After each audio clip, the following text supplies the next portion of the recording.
Welcome back to Grounded, a Train Up Parent podcast. I'm Charles Draper, and I'm here with Mark Lell. We're excited to kick off another episode, and we're going to talk about repairing what you break when sorry isn't good enough. We're excited to talk on this today because we've all broken things before. I know I break all kinds of things. The running joke in our family and with my in-laws especially is, watch out, don't let Charles touch it. One time we went on a beach trip, and there was a glass table in the middle of the room, and I happened to sit on it. Oh my! Right, and I think I'd seen somebody else sit on it, so I thought, I'm gonna put my shoes on. And I sat on that thing, and it fell right through. I didn't get hurt, but so from that point forward, the running joke in the family was, don't let Charles touch it. So I'm great at breaking things. They'll also would say that I'm good at fixing things. Typically, I can fix what I break. I couldn't fix the glass table. We had to go purchase a new one. But repairing what we break. In our homes, we tell our children that sorry isn't good enough sometimes. I know I tell my kids, hey, go tell her you're sorry. Go tell them that you love them. But it's just not good enough. There's more to being sorry than just saying I'm sorry. If you've wronged somebody, saying sorry doesn't fix it. So we're going to jump into that today. How do we model repairing what you break with our kids, within our families? How are we modeling that? How are we teaching that? And what does that look like in our houses? It's an interesting conversation. I told Ashley a number of times when she was fussing with her sister, or she did something out of a fit of anger, and then she immediately says, I'm sorry. And then she thinks it's done. And I would tell her, I'm sorry, it's not good enough always, Ashley. And that has nothing to do with forgiveness not being available. Forgiveness is available, but sometimes you do something, you've hurt someone, you've broken something physically, and saying, well, I'm sorry, even if you are, isn't the last step. It's just the first step. Words alone can't always repair things. Yeah. And sometimes it just takes action. And I'm reminded of Luke chapter 17, is that Zacchaeus. We teach this story to our children at church and at home, but we don't look at it very deep. It's very superficial. We dress up maybe a little short guy in some period costume, and we build a little cardboard tree at church, and he climbs up the tree. We teach our children the little songs to go along with it, and we tell this story, which is awesome, that Zacchaeus wanted to see Jesus, so he climbed a tree because he couldn't see. He couldn't see what's going on. Jesus sees him, and Zacchaeus is saved. It's an awesome story, but there's so much more to it than that. He was a chief tax collector. That means he likely supervised other tax collectors because he was the chief. He had also become wealthy. The story, when you read Luke chapter 17, and you can read it, I think it's verses 1 through 10 or 11 or so, he's a very wealthy. He's gotten very wealthy from collecting taxes. Tax collectors often took more than what they were supposed to give to the government, and they kept it for themselves. And honestly, they were seen as traitors. The people saw them profiting off of their hard work, and they didn't like them. Here comes Zacchaeus. They probably said, oh my goodness, and turned around and walked the other way because he had become wealthy at the expense of others, most likely. So people in this story, they probably, when they look at Zacchaeus, they didn't think, well, here's a guy who just made some mistakes. They probably thought, here's a guy who hurts people. Yeah. And I'm gonna not have anything to do with them. And I think that's the reason why Luke 19 really surprises a lot of people.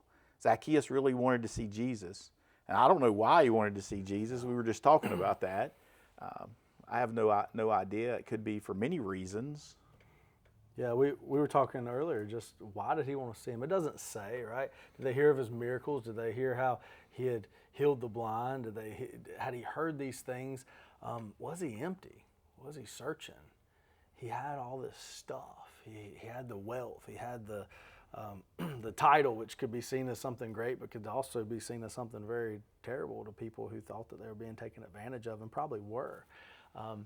I think it goes to show that we can have all the monetary things, but we're always searching. Like nothing will fill that void within us until Jesus is our Lord and Savior, right?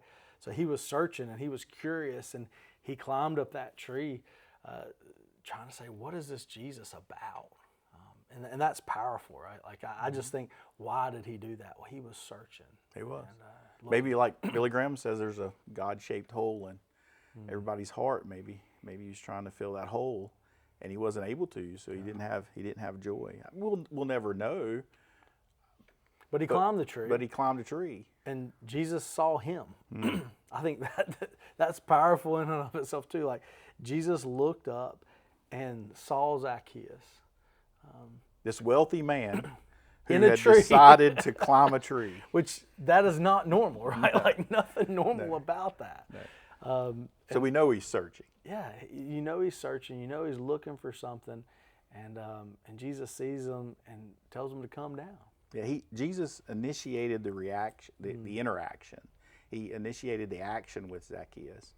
It doesn't say Zacchaeus hollered down from the tree. No. Hey, Jesus. No, he was searching, and he did something unexpected. He climbed the sycamore tree, but Jesus reached out. And that's how Jesus will affect our children and affects us as people. We a lot of times don't know what we're looking for, but Jesus does, and he knows that our heart's ready. He's been working on us through all kinds of situation, and then he calls our name. So that's a pretty powerful image. Yeah. In my mind, when Jesus is walking up and he looks up and he goes, Zacchaeus, come down. It's a divine appointment. It is. Is it not? And I think it's, we can talk about, what we're talking about, just talking to our kids about, like, here's a divine appointment that, Zacchaeus was searching for the Lord, and the Lord met him where he was. That's right. And he didn't condemn him. He didn't look at him and say, pay everyone back. He didn't look at him and say, clean up yourself. He didn't look at him and say, prove yourself righteous. There was no expectation of Zacchaeus, but he moved towards him. He called his name, and he said, I want to go dine with you. And everybody else saw what was happening. They were thrilled, weren't they? No, they weren't very thrilled. Not at all. Huh? Here's what Jesus did. Jesus had just offered him grace. Yeah. Grace comes before repair comes. You said he just met him where he was. And that's how Jesus is. He meets us where we are. But what did the crowd do? The crowd complained. They grumbled. They murmured. They muttered. It depends on what version you're looking at. I mean, they were not happy. No, right? they said he's going to be a guest with a man who is a sinner. A sinner. And it wasn't random criticism either. It was these people had been hurt by Zacchaeus. I'm thinking about the individuals in the crowd, right? The family that felt cheated because they weren't able to put food on their table because they felt like this tax collector had taken our last dime for the week. They weren't able to make rent, so they got kicked out of their home. They weren't, the storylines that probably littered that crowd with a bad run-in with a tax collector. My husband got carried off by Roman guards or by the authorities because I couldn't pay my taxes. How deep those murmuring and the grumbling went, I don't think we can even understand in just reading the story, right? I mean, sin affects other people. It's not just the sinner. Yeah. And you're exactly right. We do know that they were affected really a lot. I mean, there's no way to really describe it because you're right, we can't understand it. But I do know this is the turning point. By sharing a meal with Zacchaeus at his home, Jesus had just communicated that he is accepting, he wants relationship, he wants fellowship, and Jesus was publicly saying that he knows who this man is and was coming anyway. And when you apply this, Zacchaeus is us. It's the person, it's our children. And Jesus knows who we are. Yeah. I've always told teenagers, character, true character, your true character is defined to be what you'll do in the dark when you think nobody else is looking.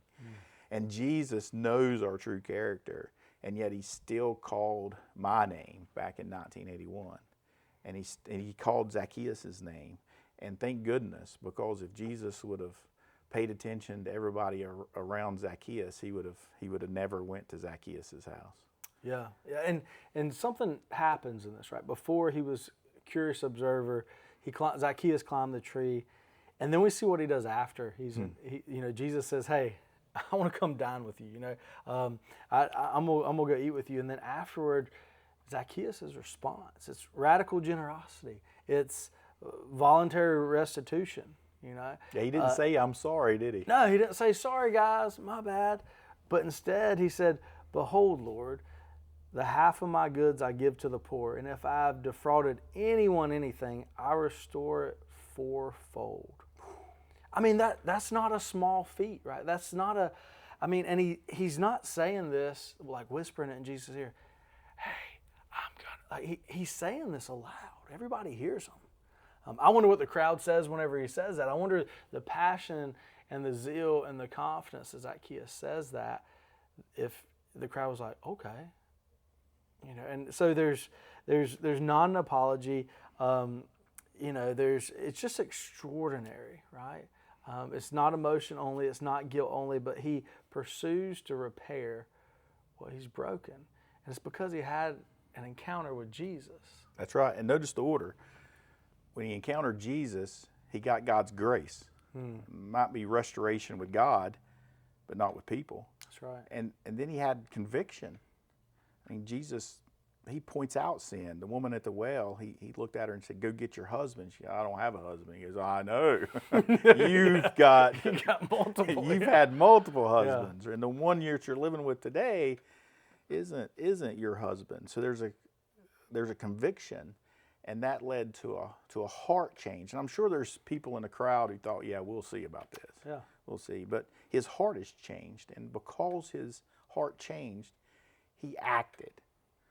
And that's when restoration with people happens. Only after grace, after conviction, after a heart change, then there's action. And that's when what you've broken, you get to repair it, you get to restore it.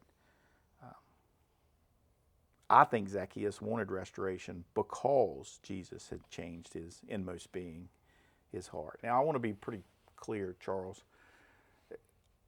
There's a little nuance here. I don't want anybody to think of that Zacchaeus bought his salvation. That's not what we're saying here. That's not what happened. Zacchaeus demonstrated transformation by his response to Jesus. Yeah. And Jesus says, today salvation has come to this house. Not because you said what you said. Because anything Zacchaeus, right. It's did or said. Jesus saves us himself. It's a gift by grace through the mechanism of faith. Mm-hmm. And we see Zacchaeus here receive salvation because of his faith.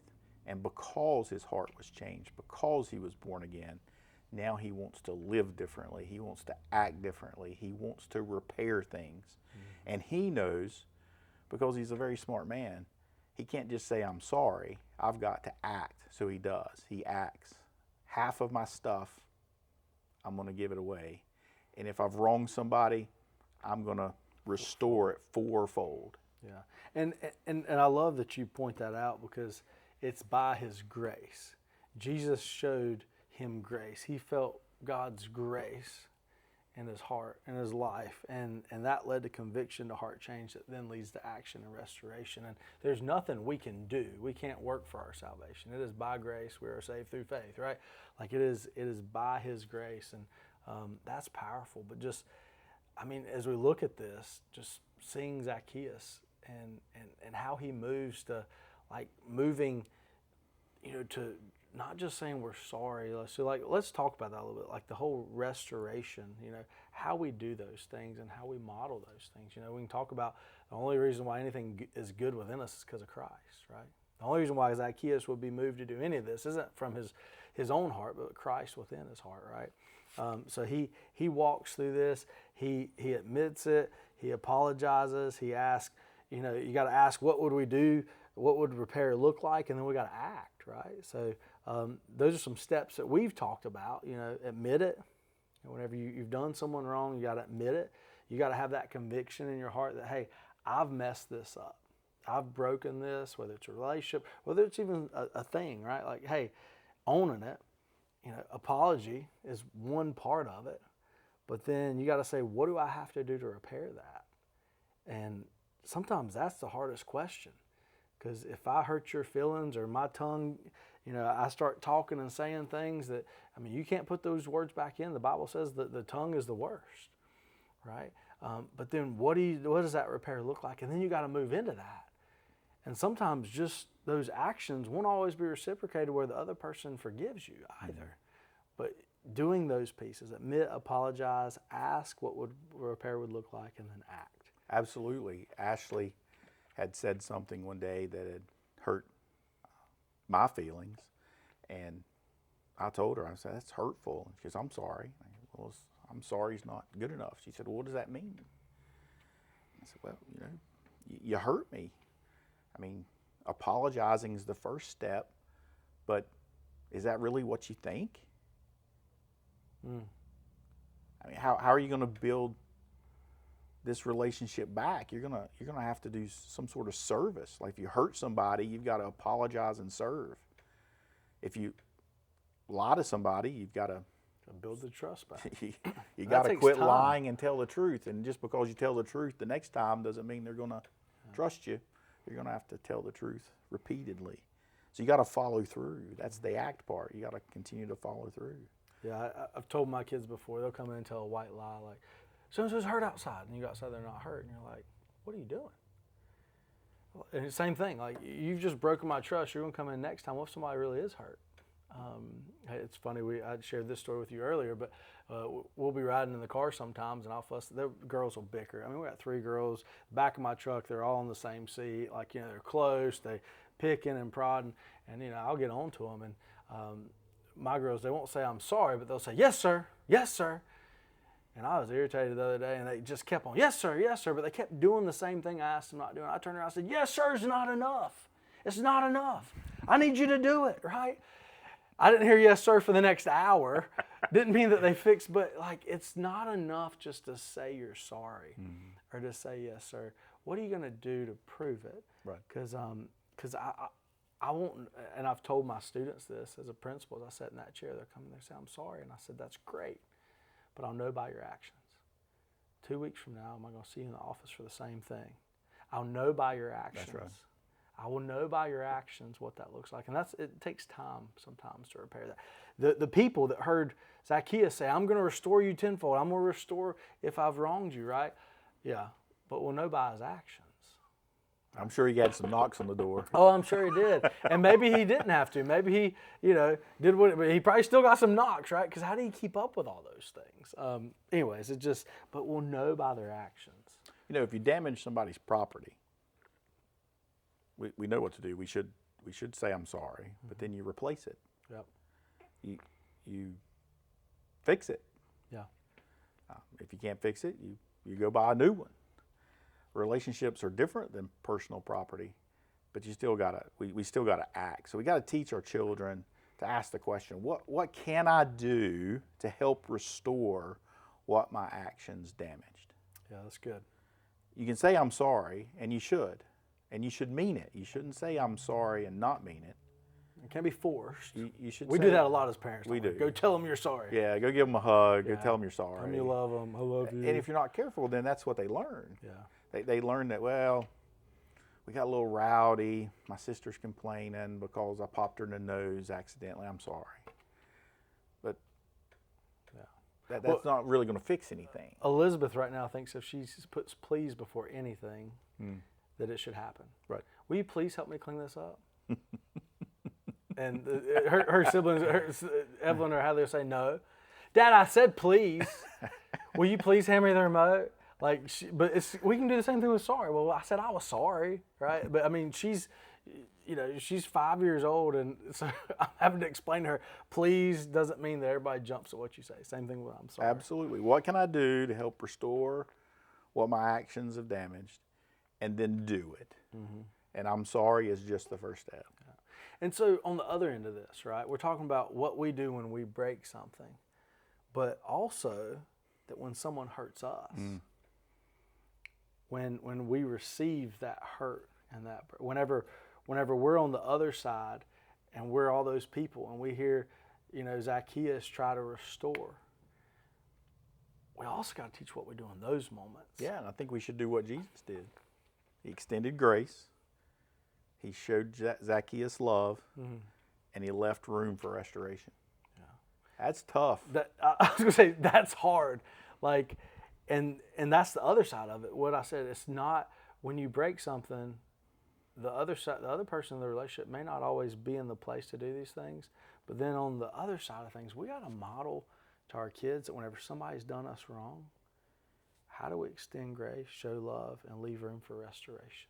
Yeah, because if we don't, it's like a soda can that you leave in your hot car. I left the Dr. Pepper in the Mustang last summer. I came out of work. It was 90-some degrees. There was no top on that soda can. The whole top had exploded. And there was Dr. Pepper everywhere. Oh, man. And that's what happens when we don't extend grace and show love and leave room for restoration. It traps us. Pressure builds. Bitterness grows. It increases. And ultimately, what's inside that can comes out. And it doesn't come out. It comes out violently. It doesn't come out, nicely. It comes out violently. I'm picturing an Instapot, Mark. If we just left the Instapot on all day, then I know, but if that top blows off on its own accord because there's so much pressure, it's going to damage a lot of things. If you're standing near it, you're going to get scalded, burned, hit with the top. Whatever is in it's going to come out as well, and if it lands on your skin, it's going to burn you. You're going to be scarred. And so you talk about that pressure building. We can't let it build so much that whenever it does come out, that it causes, irrevocable damage to those around us, because that's real, right? That's real. And this topic is really worth its own episode. Maybe we'll do that in the future. Yeah. But as we wind this one down, sometimes sorry isn't good enough. Not because forgiveness isn't available, but because love does more than speak. Love takes action. Love repairs. And Jesus repaired what sin had broken, and thank you so much. And he did that at a cost to himself. He came, he lived a perfect life, he gave that life up on the cross. And as followers, we shouldn't run from repair. We should run toward it, just like our Savior did. Yeah. So the question we'll leave you with, in your homes, are you teaching apology when God is really wanting you to teach restoration? And what does that look like? It's a challenge for me today as we look at this. So it's good stuff, Mark. Yeah, thank you, Charles. Thanks, Mark.